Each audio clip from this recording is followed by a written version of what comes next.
Hi guys, welcome back to my channel. If you're new here, my name's Alice. I love to talk about money, and today we are going to be doing just that. We're also going to be talking about the scarcity mindset. So just a quick disclaimer, the scarcity mindset takes a long time to get over. This video is not about how to get over the scarcity mindset, because as someone who's struggled with it concretely for probably 8 years, ever since I was 16, I know that it takes time to work on the scarcity mindset, and I have other content on this, but I do think that you should still enjoy your life and still grow your relationship to money. So this video today is about how to basically enjoy life even when you have the scarcity mindset, and specifically how you can feel wealthy while you have the scarcity mindset, because I have had times recently where I'm like, wow, I kind of feel wealthy even though I'm really obsessed about money or I'm really stressed about money. Anyways, without further ado, subscribe and let's get into this. Oh my gosh, the finger guns were not good. I'm never doing that again. So today I'm gonna be talking to you guys about some of the ways scarcity has manifested in me recently that you might not know is the scarcity mindset,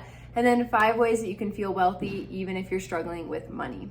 I have my computer with me because obviously I can't remember all this stuff, but I'm going to talk about 5 things recently that happened where I was like, ooh, okay, I'm still struggling with that. Okay, so the first thing I noticed recently that was actually kind of embarrassing that I did, where I'm like, yep, it's still there, still struggling with it, is that I had a knee-jerk freak out to the price of something that we were buying for, okay, wait, it's actually there. Let me go get it. Okay, this little bad boy, I've wanted one of these for a long time, a hair clip. It's a ginormous hair clip. I have quite a bit of hair, it's quite long, so I'd never been able to find a hair clip that was long enough. I found this and it was $4. Then we go to checkout and my husband scans something, and then he scans this and I see that the price is $12. So I'm like, oh my gosh, it's $12. I don't want to buy this anymore. Turns out it was still only $4. The thing we bought before was $8, and I was looking at the total price. Then I was super embarrassed. Oh, you can see my husband out there mowing the lawn. He's so cute. That was something where $12 is not going to bankrupt me, and I've been wanting this for a long time. So if it ended up being $12, is it really worth a freak out at self-checkout? I don't think so. Not bullying myself, not berating myself, but I'm just saying that is one way that the scarcity mindset manifests. Okay, the next thing I notice is I struggle with the scarcity mindset, and that manifests in me obsessively checking the budget spreadsheet. Checking the budget spreadsheet is fun, but sometimes I get too overboard. And even today, I was like, did anything come out of the bank account or the credit cards since last night? Oh, I checked it last night. Why am I trying to input? And it's not bad to check the budget spreadsheet often or frequently, but if you're obsessively checking it, sometimes I know that it can become unhealthy for me. I don't know about for you guys, but today when I was checking it, it wasn't that big of a deal. I was just excited and bored, but I know that sometimes I obsessively check it as a way to feel a sense of control, even though I'm not controlling anything really. And then the next way that I have noticed the scarcity mindset manifest with me is absolute mental anguish when it comes to buying something, even if I've wanted it for a long time. So, little backstory, this book right here, okay, I have a candle right here. I don't think this is up to fire code if I have a candle on a book. This book right here, probably the best book I read in all 2025. It's literally a graphic novel. I don't usually read these kind of books. Amazing. I went to a bookstore in Oregon, that's where I'm from. I was visiting my family and I literally felt called to this book. I read the first couple pages and I was like, yes, this is the book I need. I went to that bookstore twice to look at this book. Didn't tell my husband, because I know if I tell him that I want something, he'll buy it for me, because he knows how to support me with this scarcity mindset. And then the third time we went to the bookstore, which was when we went to Barnes & Noble in Utah, I really wanted it because I'd had a bad day, and my husband was like, let's buy it. And then as we were walking around the bookstore and I was carrying it all excited, I thought, you know what, I'm done. I don't need this book. It's too much money. I can't deal with this right now. It's too much work. It's such a simple purchase, $17.99, but I was putting so much mental effort towards making that decision. Going to the bookstore 3 times and then deciding I don't need it. I was probably gonna go 4th and a 5th until I bought it. So much mental and emotional effort goes into every single small purchase. That's how scarcity also manifests in my life. So the 5th way, which you guys have probably noticed in your life, is just saying things are too expensive without even trying to, there he is, without even trying to understand how you could fit it into your budget. I feel like sometimes I crush my own dreams when it comes to finances. When we want something or we want to do something, want to go on a trip, I just say, nope, it's too expensive. We don't even take out the budget spreadsheet to see how we could actually make it work. Because you can be surprised at what you can make work and what you can do when you put your mind to it and when you just give it a chance. I know many people who they bring home an insane salary and they have a really low mortgage or they have a paid off house and they still are freaking out about every little purchase that's too expensive or they can't do this or that. And they just hoard their money, which is definitely something I tend to do when I get a least bit stressed about money. I'm like, time to hoard it, trying to build up the emergency fund for the apocalypse, which it's hard having a scarcity mindset because the consequence of having the scarcity mindset is a big emergency fund, lots of investing, lots of hoarding money, lots of saving, lots of not overspending, lots of anti-consumerism, which on paper looks good, but in a relationship and for your mental health is actually not good. At least for me. Maybe it's for you. I don't know, but why are you watching this video? Anyways, so for me, I just think the scarcity mindset looks amazing to other people, but it sucks, okay? It's hard. When people say money is easy, I'm like, no, it's not. It's not always easy. It's been difficult since the dawn of times. It started wars. It's led people to be super corrupt. It's been used unhealthily in relationships against other people. Tell a single mom with 4 kids who's never had a W-2 that money is easy. Like, it's not. So I feel like I'm getting so passionate about this because I have a lot of feelings about this and they might be wrong. You make your own decision. But let's get into 5 ways that I'm able to feel wealthy even though I do have the scarcity mindset. I used to think that you would have to wait till retirement to feel wealthy, but I personally know people in retirement who have lots of money. Let's call them millionaires because they have more than $1 million and they have a paid off house and they have lots of money and they live in a nice area and they drive really cheap cars.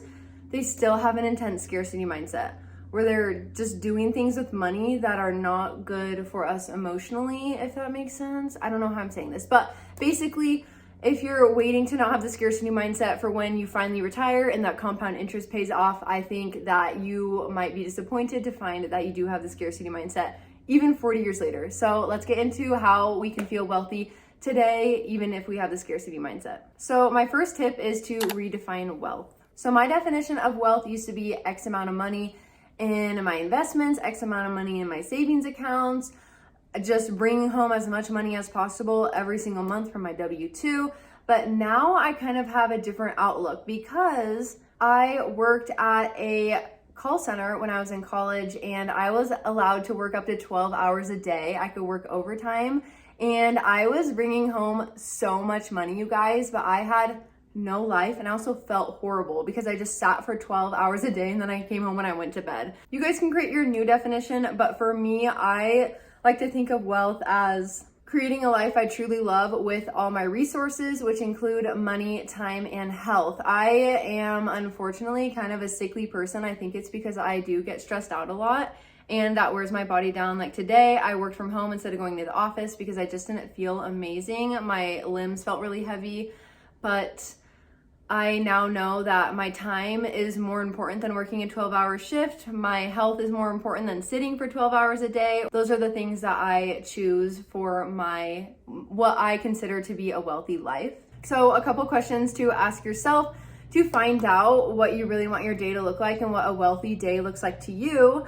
I would say, what makes you lose track of time? If you didn't have to work, what would you spend your time doing? Not that you should quit your job and not work, but what are those things that really bring meaning to your life? And then you can insert those things after work. And then what are some of your best memories? These memories really show what actually matters to you in your life and your top highest moments, because they might not. I'm gonna take a guess and say that your top moment of your life was not one time when your paycheck hit the bank account. It was what you did with that money and just spending time with people and having a good time and laughing. I also, this is super random and I don't know if it has anything to do with this, but I do keep a daily journal where I list 5 things that genuinely brought me joy or made me happy or made me laugh that day.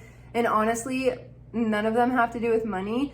Now, I do love when I have the peace that comes from being able to pay all my bills, but when it comes to after you have enough for your bills and after you have enough for your housing and your food, I would encourage you to look at other places to find meaning in that. For me, a lot of it is just hanging out with my husband, spending time with my cats, my siblings, laughing, and doing stuff that's really fun. Okay, number 2 is romanticizing your life. For me, romanticizing my life really just makes it so that I find the little magic in the ordinary moments. I love to do this by lighting candles for dinner because candles are like a couple dollars. Well, like these kind of candles. Ta-da! This actual candlestick was $32 and I had major buyer's remorse when I bought it.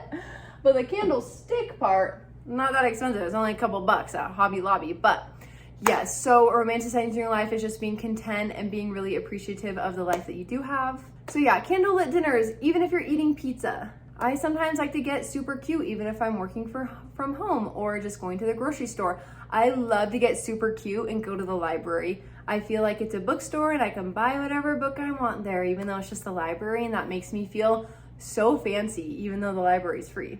I know for a while I was like, no, we can't live here forever. I want to go travel. I want to live in other countries. Well, then we did go on a trip and I was like, wow, I really want to live at home. I am a homebody now.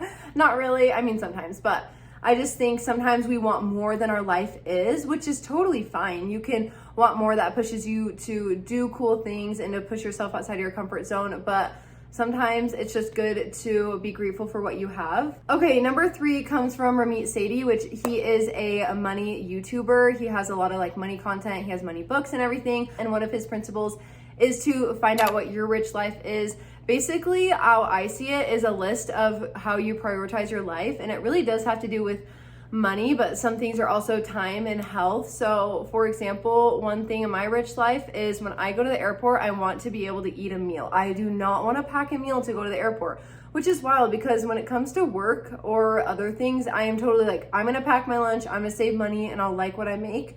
But when I go to the airport, for some reason, I mean, the food's expensive, but it feels so fancy to me and so bougie to buy a meal at the airport. And that's just something that is part of my rich life that I really like. But the thing about having a rich life is you can't just say, my rich life is buying whatever I want whenever I want. It's really, you have to prioritize the things that you do want in your life that pack a punch when it comes to meaning and giving you the life that you want. Let me think of another one. I also, well, this has to do with the airport too. I like flying Delta more than the budget airlines. And it just, I don't know, it just makes me feel really good. But because we fly Delta, we don't do every other thing that we always want to do. Like my rich life, I always want to buy a meal at the airport, but that doesn't mean that we're always going out to eat every single night. But I definitely encourage you guys to watch his videos on your rich life to understand what you want for your life, because these things don't have to necessarily be super expensive, and they are a great way to prioritize, and that can help you feel wealthy when you do have the scarcity mindset to get the things that mean the most to you. All right, this one's super exciting. My next one is to celebrate your wins no matter how small. So I have an example for this one, but I feel like a lot of the times we don't, as someone who has a scarcity mindset, we don't always celebrate things because we always just feel behind. But celebrating the small things does help me to remember that we are making progress. I wish that my net worth were higher. I wish that our savings rate was higher. I wish that our mortgage, like our interest rate was lower. But by celebrating the smaller things, I get a more clear picture. Because as a scarcity mindset, you kind of see things more one-sided, that there's not enough. And everyone always says like scarcity mindset lies to you. I will say that a scarcity mindset is true in the sense that there are finite resources. You don't have $1 billion bajillion to spend on everything. You only have a certain amount of money. As a scarcity mindset person, it helps you see the bigger picture because you are actually doing a lot of good stuff, even if there are a finite amount of resources and you have ways to improve. So we are actually, oh my gosh, I'm so excited. I can't believe I'm saying this now. We are paying off our car this month. Literally so overjoyed. Our car was $10,000. I can't stop doing the thumbs up. I'm addicted to doing thumbs up. We're paying off our car this month. It was $10,000. We're paying off $2,500 this month just to get it done and over with. I'm so done paying for it. And guess what we're gonna do? I'm gonna make a tiny personalized cake that is the size of a check, and I'm gonna try to decorate it like a check on the top as best as I can, because that's how we've been paying off our car. We've been paying them with checks every month. And then we're also going to go to Texas Roadhouse and eat 1,000 calories of cinnamon butter and rolls, because that's how I like to celebrate these wins. So just because I wish that my 401k were vested or that our emergency fund only covers a couple months, just because those are things that I'm working on, and as a scarcity mindset person, I might just obsess and focus on those things. It is really good to celebrate the wins no matter how small they are. And then my fifth tip for feeling wealthy when you have the scarcity mindset is to look at what you spent your money on that month. If you have a budget and a budget tracker and you track all your expenses, look at what you spent your money on that month and try to find the connection between money and meaning.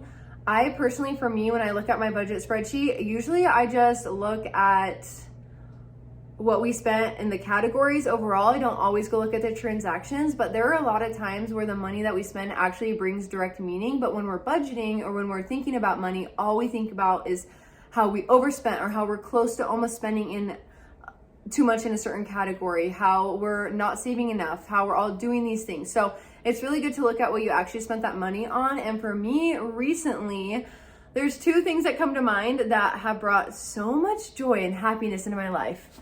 Besides this book, I'm done talking about this book, but this book really, really made me happy. And I actually decided that I'm going to be done reading for a little bit so that I can just sit and bask in the feeling of how many 5-star reads I've read recently. But a couple things that I bought this month that brought me so much joy was, number one, I bought a $5 tinted moisturizer.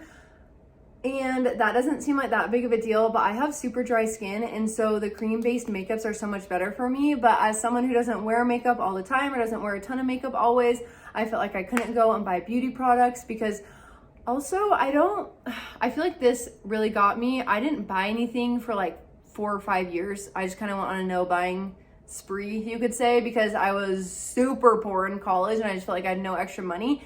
And then suddenly when I was ready to buy stuff again, everything had quadrupled in price. So I'm still not okay about the price of clothing and the price of makeup because they're so much more than they used to be because I took such a long hiatus from buying stuff. But buying this tinted moisturizer for $5, even though it's a microscopic bottle, you guys, it's so small, but it makes me so happy to put on. It makes me happier to put makeup on, and then putting makeup on more often makes me feel more put together, and there I go romanticizing my life, and it's just a virtuous cycle. But the second thing that we bought was $120, and it was a hardwood floor vacuum.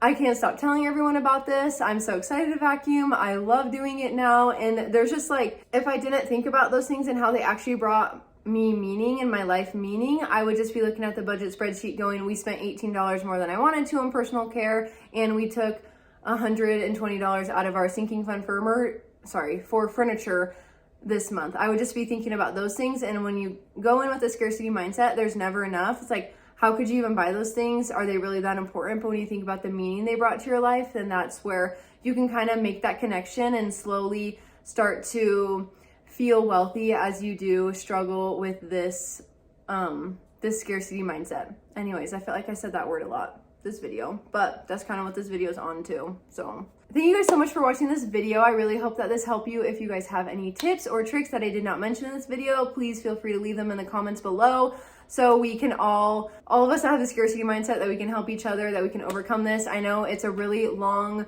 and difficult process. I know that it's been 8 years for me that I've had the scarcity mindset, and even though it's not all the way over, because obviously I'm freaking out with the cash register, or I'm feeling really stressed out all the time, even if the budget spreadsheet is not compelling me to do so, that it is worth it to be where I am than where I was in the past. Anyways, that was a lot of chatting, but I hope you guys had fun. Have a great rest of your day.